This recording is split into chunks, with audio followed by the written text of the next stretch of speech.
সেটা হচ্ছে রিপোর্ট। মানে যেটা বলতে চাইছিল, যেটা দেখাচ্ছিল এখানে অজগর সাপ যেটা আছে, তারপর যেটা বাকি ছিল মানে এখান থেকে সরানো হবে। আচ্ছা, এখানে দেখো যেটা বললাম, a grey baboon sits statue like alone watching the sunrise. বেগুনটা কি করছিল? সেই মূর্তির মতো বসেছিল এবং কি করছিল, যে সূর্য যে উদিত হচ্ছে সেটা সে দেখছিল। while on lower bough মানে কি? গাছের ডাল। লোয়ার বাউ মানে নিচের ডালে। তাহলে ও একদম ডগায় রয়েছিল, একদম টপ অফ দ্য ট্রি।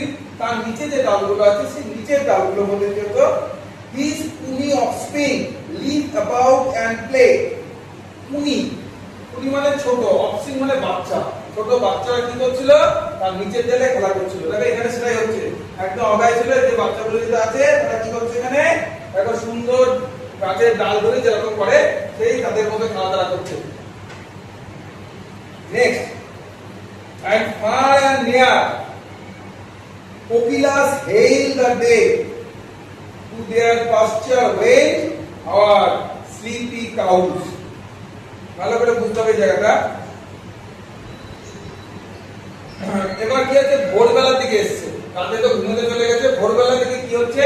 ভোরবেলা দেখো যেটা হচ্ছে এখানে, এটা কি? কোকিল। কোকিল ডাকতে শুরু করেছে গাছ থেকে, ঠিক আছে?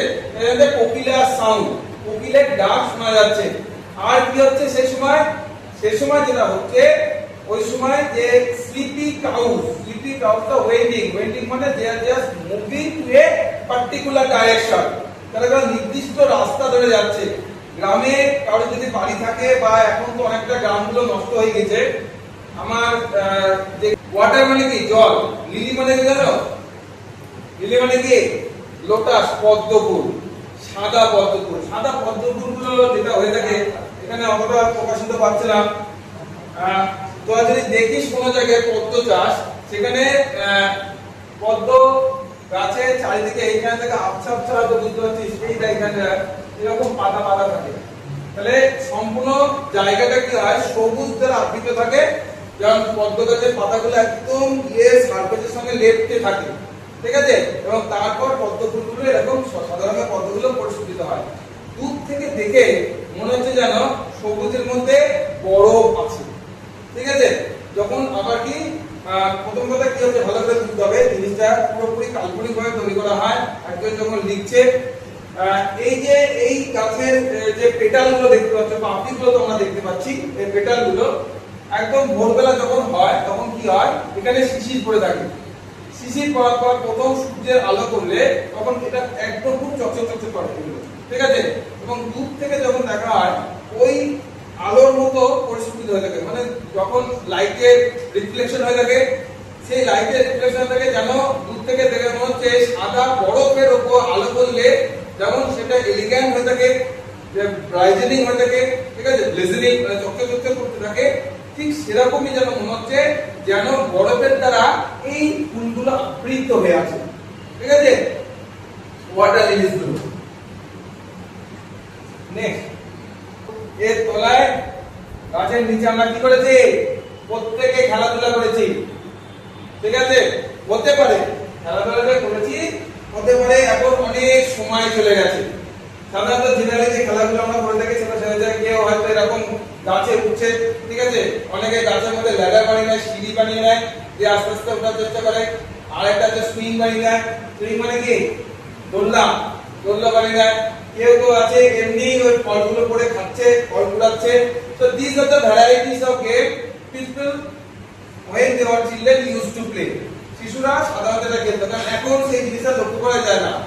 আমার মনে হয় মনে হচ্ছে বলছে কোথা থেকে আত্মনাদ আসছে? সমুদ্রের জল যখন ভেঙে সমুদ্রের সৈকতে এসে পড়ছে, সমুদ্রের জল ভেঙে গিয়ে যখন সমুদ্র সৈকতে পড়ে থাকে, তখন থেকে ওয়াটার রেড থিওরি, এটা হচ্ছে একটা নিমস বলা হয়। নিমস বলা হচ্ছে একটা স্পিরিট, যাকে বলে জল দেবতা। জল দেবতা যখন রেগে যায় তখন যে রূপ নিয়ে থাকে, তাকে বলা থাকে ওয়াটার রেড। এখান থেকে আমি ওয়াটার রেড বলে কোনো আদৌ কোনো দেবদেবী আছে কিনা, it is unknown to everyone, প্রত্যেকের কাছে অজানা। কিন্তু তোমাদের বোঝার সুবিধার জন্য আমি চেষ্টা করছি এরকম একটা ছবি আনা। কেন ওকে ওয়াটার ওয়েল বলা হয়? কারণ জলকে আমরা প্রাণ বলে থাকি, জল আমাদের জীবন দিয়ে থাকে, but that water can be much more devastating than any natural phenomenon. সেই জলে কিন্তু মারাত্মক ভয়ঙ্কর রূপ ধারণ করে নিতে পারে। যখন কোনো জায়গায় প্লাবন হয়েছে কি অবস্থায় আছে, ঠিক সেটাই বোঝাচ্ছে যে যখন এই একটুখানি দাদা পরিশেষ করতে, যখন এই জলে রাত জলের দেবী রেগে যায়, সে রেগে যায় জলের দেবী যখন স্লাম্বার, স্লাম্বার মানে কি? মানে ঘুমানো, যখন ঘুমিয়ে থাকে। And the waves gently kiss the classic shore of France and Italy beneath the moon when earth lay tranced in a dreamless swoon. এখানে বলতে হচ্ছে এই যে আওয়াজটা, আর্তনাদটা গাছে, সেটা পৌঁছাচ্ছে কখন? পৌঁছাচ্ছে যখন সেই জলদেবতা সে ঘুমাচ্ছে। কখন ঘুমাচ্ছে? এবং ঘুমানো অবস্থায় কি হচ্ছে? আস্তে করে সমুদ্রের জল সমুদ্রের সৌন্দর্যে চলে আসছে, মানে সমুদ্রের মধ্যে কোনো গর্জন নেই। এবং সেটা কোথায় হচ্ছে? ফ্রান্স এবং ইতালিতে হচ্ছে, যেখানে কি হচ্ছে? সমস্ত লোক খুব সুন্দর ভাবে ঘুমাচ্ছে। কে ঘুমাচ্ছে? পৃথিবী ঘুমাচ্ছে বলছে। সমস্ত লোক বলছে পৃথিবী ঘুমাচ্ছে, মানে পৃথিবীতে সমস্ত লোকই ঘুমাচ্ছে, ঠিক আছে? এটা তোমাকে ইমাজিনারি করে দেখানো হচ্ছে, that is the sound sleep of the earth, ঠিক আছে? পৃথিবী যখন সমুদ্র খুব শান্ত ভাবে ঘুমাচ্ছে, জলদেবী যখন শান্ত ভাবে ঘুমাচ্ছে, ঠিক সেই সময় সে আর্তনাদ, গাছের আর্তনাদ আমার কাছে পৌঁছে গেছে। আর এভরি টাইম দ্য মিউজিক রোজ, যে মুহূর্তে এই আওয়াজটা বেরোচ্ছে, বিপদে থাকি, যেটা বলা হয়ে থাকে the projection of our mind, যেটা হয়ে থাকে এখানে। লেখিকা যখন বসে কবিতার কথা ভাবছে, তখন তিনি যখন চোখটা বন্ধ করছেন, ওনার সামনে ওর সেই গাছের ছবি প্রকাশিত হচ্ছে, বুঝা গেছে? এবং সেই গাছকে নিয়ে সে ভাবছে, বলছে একটা সাবলাইম ফর্ম, সাবলাইম মানে দৈবিক ফর্ম, একটা দৈবিক রূপ নিয়ে ফেলছে। কে নিয়ে ফেলছে? ওই গাছটা। তাই form of tree as in my happy prime, যেন হচ্ছে সব থেকে সুখের মুহূর্ত আমার। আই স দি, আমি তোমাকে দেখছি, মানে গাছকে বলছে আমি তোমাকে দেখছি। In my own love native clime, সেই আমার পুরনো সেই প্রাচীন বসবাস করার সেই জায়গা বা গোষ্ঠীর মধ্যে দেখছি। দেয়ার ফর আই পেন, সেজন্য আমি গর্বিত হয়ে, উড কনসেক্ট্রেট লে, তার জন্য গর্বিত হয়ে তৈরি করে রেখেছি একটা সুর। লে মানে হচ্ছে এখানে সুর, বা লে মানে বলতে হয় একটা কবিতা।